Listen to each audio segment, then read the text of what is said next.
வேதத்துல எலிசா தீர்க்கதரிசியை குறித்து அவருடைய நற்குணங்களை பத்தி பார்க்கும்போது, அவர் தேவனுடைய அழைப்புக்கு உடனடியா கீழ்ப்படிகிற ஒரு மனிதனா இருந்தாரு.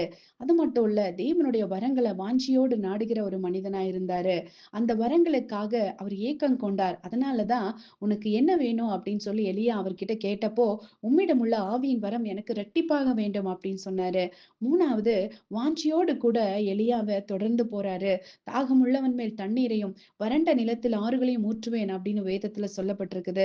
எலிசா மிகவும் வாஞ்சியோடு விடாப்பிடையாக அந்த வரத்துக்காக வெயிட் பண்றாரு. அந்த வரம் கிடைக்கும் வரை எலியாவை விட்டு அங்கும் இங்கும் எங்கும் போல. தீர்க்கதரிசிகளின் புத்திரர் எலிசாவை அதைரியப்படுத்திய சூழ்நிலையில கூட எலிசா தளர்ந்து போகாம எலியாவுடனான தனது பயணத்தை தொடர்ந்து போறாரு. கில்கால், பெத்தேல், எரிகோ, யோர்தான் வரைக்கும் கூடவே போய் அந்த அபிஷேகத்தை பெற்றுக்கொண்டு அபிஷேக சால்வியை பெற்றுக்கொண்டார். எலியாவின் தேவனையும் கண்டு கொண்டாரு.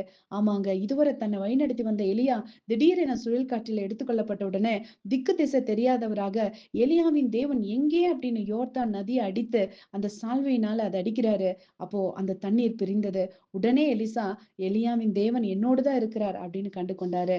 ஆமாங்க. இன்னைக்கு எலிசா கிட்ட இருந்த அந்த நற்குணங்கள் நம்ம கிட்டயும் வேணும். நம்ம தேவனுடைய அழைப்புக்கு கீழ்ப்படிகிற மனிதர்களா இருக்கணும். தேவனுடைய வரங்களை நாடுகிறவர்களா இருக்கணும். வாஞ்சையோடு தேவனை பின்பற்றுகிறவர்களா இருக்கணும். தேவனை ஒவ்வொரு நாளும் நம்ம வாழ்க்கையில அனுபவிக்கணும். அவரை கண்டு கொள்ளணும்.